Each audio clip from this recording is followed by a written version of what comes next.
Bem-vindos ao canal da Tia Paty. Eu sou a Tia Paty.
E aí, meus amores, vamos estudar então? Vamos lá! Olá, meus amores, tudo bem com vocês? Com muitas saudades, muita vontade de vê-los, de abraçar vocês, né? Todos nós estamos, né, gente? Mas se Deus quiser, vamos sair todos ilesos dessa confusão toda, né? Já está melhorando. Daqui a pouco tempo, se Deus quiser, a vida vai voltar ao normal. Olha só, semana passada, nós começamos a ver a classificação das substâncias. Então, nós estávamos falando mais no âmbito da química. Falamos da classificação das substâncias puras e das misturas. Falamos que as substâncias puras podiam ser classificadas em simples e compostas, e que as misturas podiam ser classificadas em homogêneas e heterogêneas. Hoje nós vamos fazer um paralelo. Nós vamos falar sobre a classificação dos seres vivos. Então, falamos da química, hoje nós vamos falar um pouco da biologia. Nesse âmbito de existência, onde substâncias, seres vivos se comungam e vivem juntos, né? Um precisando do outro, então nós vamos falar hoje sobre a classificação dos seres vivos. É uma matéria um pouquinho chata. Por quê? Porque tem a ver com os nomes difíceis, porque a classificação dos seres vivos, gente, ela é muito complexa. E ela foi sendo criada ao longo do tempo. Vocês vão ver que nós temos, por exemplo, animais que pertencem, são muito parecidos, semelhantes. Então, eles foram sendo especificados na classificação de seres vivos com o tempo, tá? Então, nós vamos começar essa história da classificação. Eu coloquei lá a apostila de vocês aqui no PowerPoint para a gente poder ir acompanhando juntos, tá bem? Então, vou explicar, a gente vai comentando à medida que for passando a apostila. E se vocês tiverem alguma dúvida, fiquem à vontade para perguntar, tá bem? Então, vamos lá, olha. O que eu coloquei aqui da apostila para a gente compartilhar? Vamos lá. Ó, para cada classificação, um diferente critério é utilizado, como o tipo de produto, o assunto que se trata, o público ao qual se destina. Para que ele está falando isso? Olha só. Para que você classifica alguma coisa? A classificação é uma forma de você organizar as coisas. Então, por exemplo, vamos supor que você tem aí um monte de jogos. Os meninos aí que gostam de jogos, as meninas também gostam de games. Você vai separar aí na sua prateleira os games pelo estilo deles. Ah, são joguinhos de terror, são joguinhos de guerra, você vai classificar como uma forma de organização. Então, a classificação dos seres vivos, ela também foi feita baseando-se na organização. Vamos organizar os seres vivos de forma que uma pessoa aqui do Brasil, uma pessoa lá dos Estados Unidos, uma pessoa lá da Austrália, todo mundo, quando estiver falando de um determinado ser vivo, nós vamos estudar aquele ser vivo, todo mundo igual. Então, ó, a importância da classificação. Diante da diversidade de seres vivos, a classificação também se revela necessária. Com ela, animais, plantas, fungos e micro-organismos podem ser identificados e nomeados, bem como os conhecimentos sobre eles. Mas como garantir a unidade entre os estudos realizados em diferentes países e idiomas? Aí é que vem o detalhe. Ah, vamos estudar hoje elefante. Mas quantas espécies de elefante existem? Qual elefante que a gente vai estudar? Ah, eu tenho uma turma aqui no Brasil, lá na USP, eu tenho uma outra turma lá nos Estados Unidos, eu tenho uma outra turma que estão estudando elefante. Mas eles vão estudar todos os elefantes ou eles vão estudar qual espécie? Então, os estudiosos, eles precisam falar a mesma língua. Para isso foi criada a classificação. Olha só, os cavalos tiveram origem na região atualmente conhecida como América do Norte, mas são animais encontrados em todo o mundo, ou seja, apresentam ampla distribuição geográfica. Isso faz com que esse animal tenha diferentes nomes, dificultando a troca de informações entre os cientistas. Então, isso é um exemplo da dificuldade que os cientistas têm diante dos estudos. Para amenizar esse problema, as espécies receberam nomes científicos que valem em todos os lugares, independentemente do idioma falado ou da nomenclatura popular. Por isso, os cientistas têm necessidade de organizá-las e dar a elas um nome universalmente reconhecido. Na antiguidade, o filósofo Aristóteles, para classificar os seres vivos, procurou reuni-los em grupos, com base em alguns critérios. Por exemplo, todos os que são carnívoros, todos os que são mamíferos. Depois, houve uma época em que os seres vivos eram agrupados de acordo com o ambiente que ocupavam. Tá vendo? Eles já estavam buscando uma forma de classificar.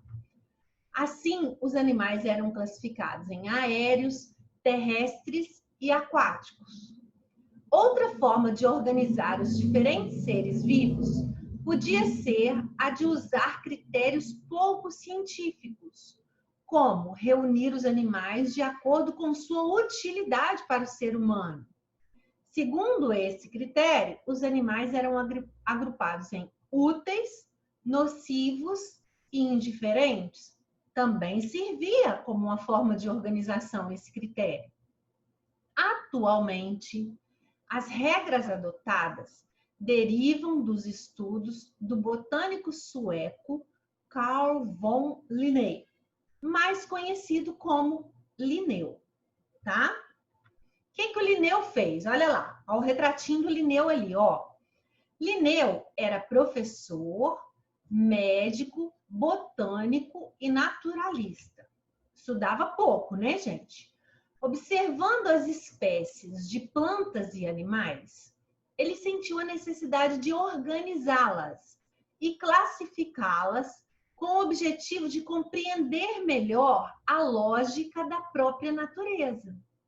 Em 1737, ele publicou o livro Sistema Natural, com uma proposta de classificação utilizada até hoje, olha, até a atualidade. Mas foi apenas na 10ª edição desse livro, olha só, provavelmente 10 anos depois, né? Oh, muito mais! 10ª edição em 1758, olha, 21 anos depois. que Linneu desenvolveu melhor os critérios de classificação e as regras de nomenclatura adotadas até hoje. Claro que com o passar do tempo, ele foi vendo o que dava certo, o que dava errado, e aí ele foi trilhando um caminho melhor. O problema dos vários nomes para uma mesma espécie de ser vivo foi resolvido com a criação do nome científico, ou seja, um nome único para todas as espécies conhecidas, que é o mesmo em qualquer lugar do planeta. Olha que legal! Aí você vai falar assim, ué, Patrícia, mas como assim? Ele vai colocar um nome em português e esse nome vai ser usado lá na China, lá no Japão? Olha só, o nome científico, em que língua que ele é usado? Ó, entre as sugestões propostas por Linneu, duas merecem destaque. Usar palavras em latim para dar nome aos seres vivos e organizá-los em um sistema hierárquico, isso é, em uma sequência em que uma categoria é subordinada à outra. Aí você vai falar assim, Patrícia, para que usar latim? Olha lá no cantinho, ó. A vantagem de utilizar o latim é que, sendo uma língua morta, não sofre modificações, o que não acontece com as línguas faladas cotidianamente. Então, ele é uma língua morta. Hoje, nenhum país adota o latim como língua principal dele. Então, ele não sofre variações, igual no nosso português aqui, que está sempre sofrendo variações. O latim não tem esse problema. Então, você pode usar a mesma linguagem em todos os locais do planeta, sem medo de errar.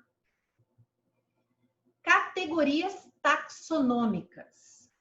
O sistema de classificação criado por Linneu é chamado binomial. O que quer dizer bi, gente? Ó, dois nomes, binomial. Ou seja, um nome científico é composto por dois nomes que designarão uma espécie.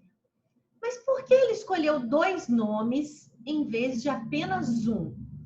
Ele se preocupou em analisar as características dos seres e em agrupá-los de acordo com as suas semelhanças.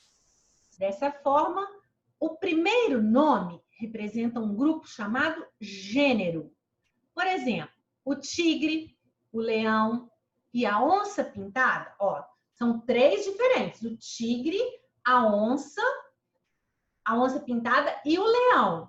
Todos três pertencem ao mesmo gênero, Panthera. Isso indica que esses seres são realmente muito semelhantes. Mas são o mesmo animal? Não.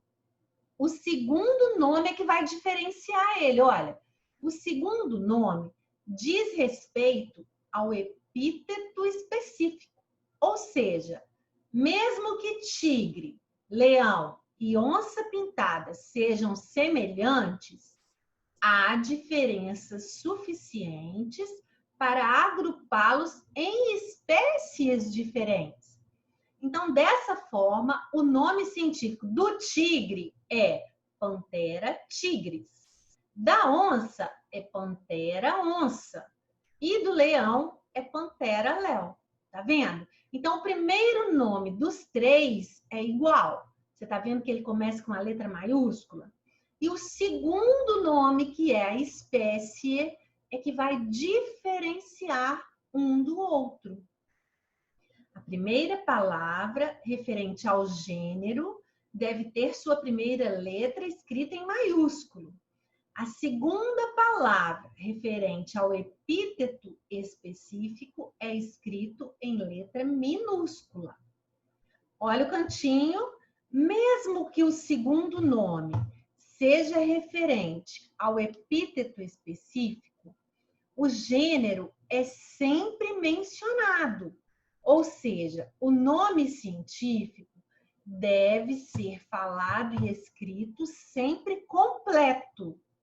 Isso quer dizer que se alguém lhe perguntar qual é a espécie do leão, você deve mencionar Panthera leo.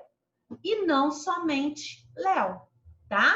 Então, eu tenho que mencionar os dois para ficar completo. Eventualmente, apenas o nome do gênero pode ser citado, sem especificar o nome do epíteto específico. Nesse caso, o nome do gênero vem acompanhado de SP, que significa qualquer espécie. Então, por exemplo, Panthera sp, quer dizer qualquer espécie do gênero Panthera. E se em um texto o mesmo nome científico é citado várias vezes, após a primeira citação, pode-se abreviar o nome do gênero apenas para a sua inicial. Então, por exemplo, Panthera tigris pode-se abreviar para P. tigris. Ok?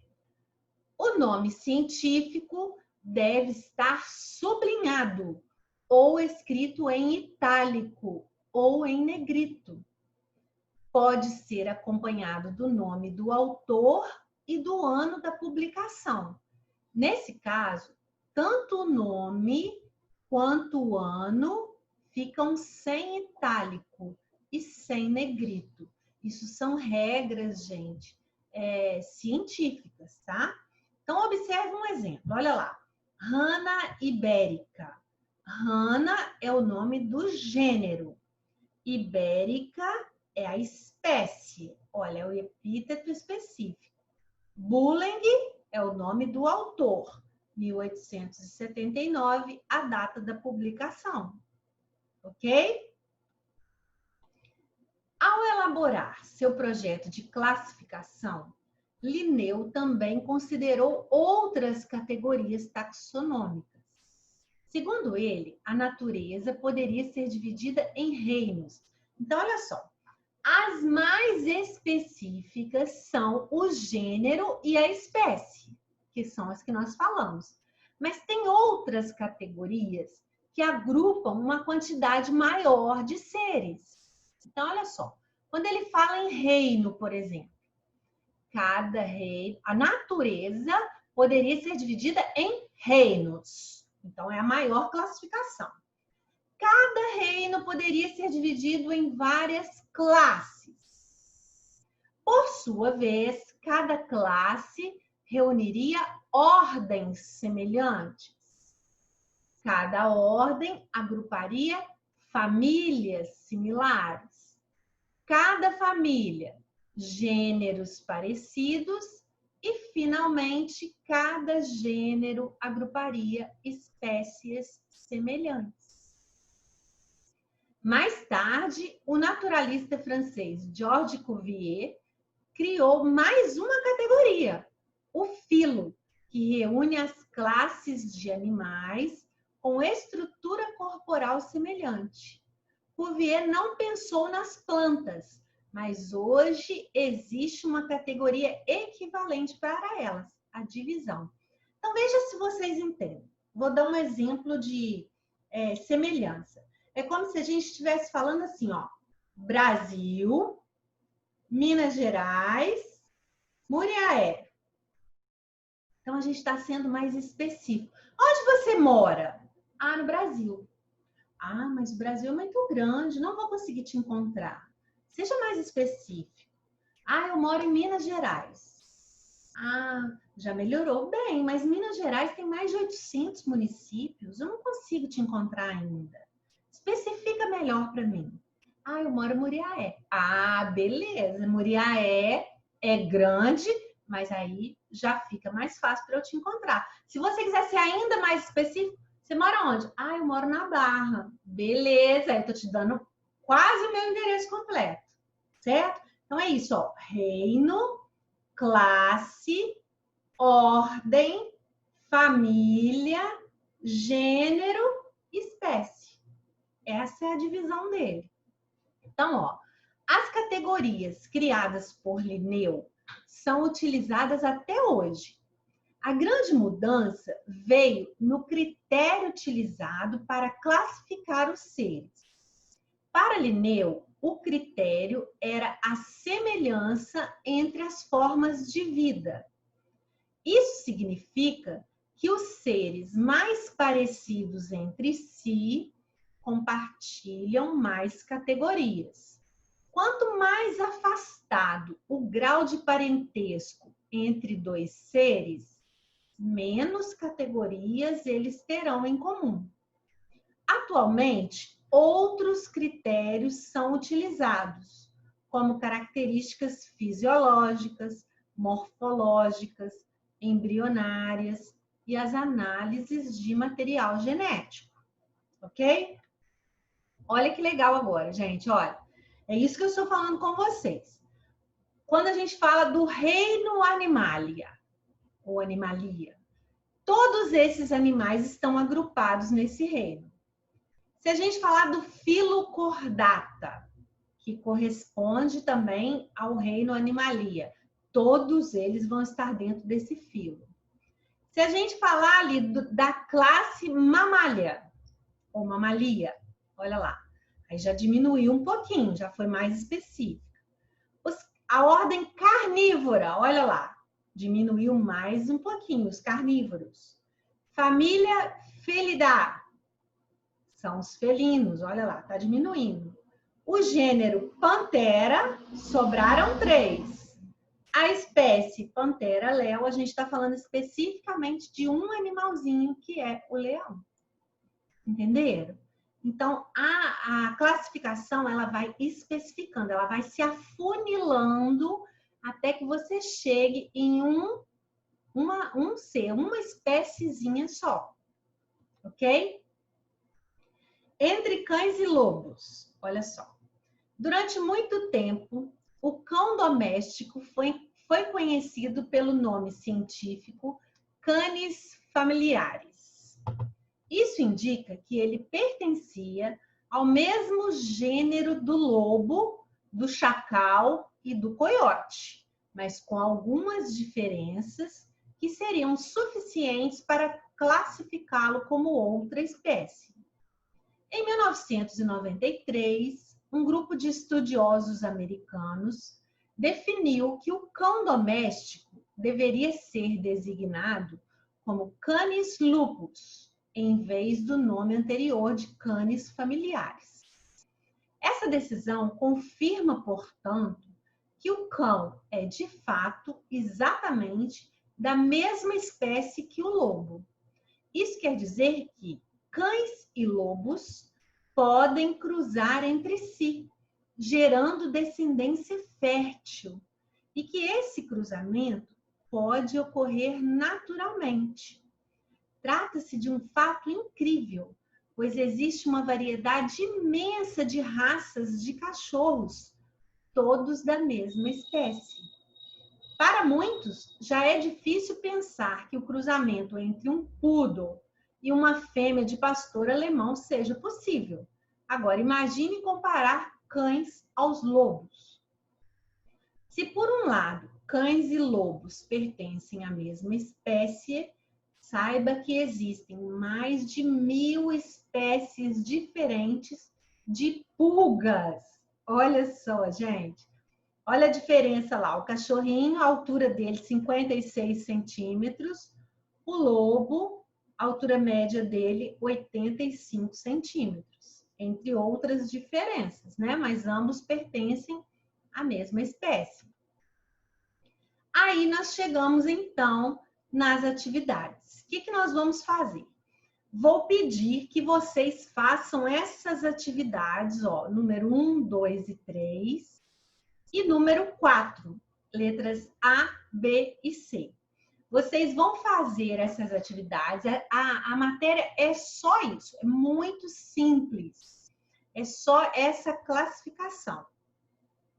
Vocês vão fazer essas atividades, vão tirar foto delas e mandar para mim, tá? Eu vou mandar, eu acho que nem precisa mandar esse PowerPoint para vocês, porque esse material é o material da apostila que vocês têm, tá? Eu quero só que vocês revejam essa aula se quiserem, deem mais uma lida no conteúdo. Se tiverem alguma dúvida, me falem. e tentem fazer essas atividades. Façam essas atividades, mandem para mim no privado, tá? Que essa semana tá valendo. Tá valendo essa aula que eu quero que vocês assistam, quero que vocês comentem lá no vídeo, igual vocês fizeram semana passada, foi muito bonitinho. Quem não se inscreveu no canal, se inscreve. Marca o sininho lá para quando eu postar a aula vocês acompanharem, tá bem? E manda para mim a atividade pronta. Combinado?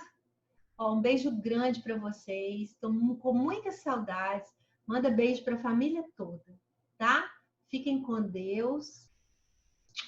Até a próxima.